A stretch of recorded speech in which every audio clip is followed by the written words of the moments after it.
এই যে আপনি অবাধে ঘোরাফেরা করতে পারছেন, যেখানে সেখানে প্রেমিকের সঙ্গে বসে আড্ডা দিতে পারছেন, তার পানি পান করতে পারছেন, নিজের মর্জি মতে চলতে পারছেন। এই যে এত সব ফ্যাসিলিটি পাচ্ছেন, তার জন্যে অন্তত আপনার আল্লাহর শুকরিয়া আদায় করা দরকার।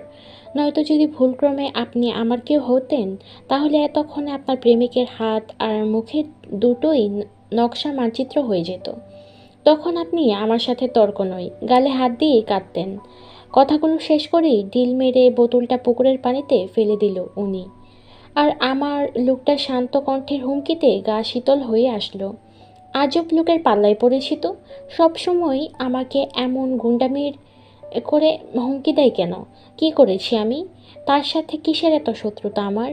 এই নিয়ে চতুর্থবারের মতো দেখা আমাদের, অথচ প্রতিবারই উনি এমন হুমকি ধামকি দিয়ে আমায় অপমান করে আসছেন লোকটা। আজ আমি ওনার বাসায় এসেছি।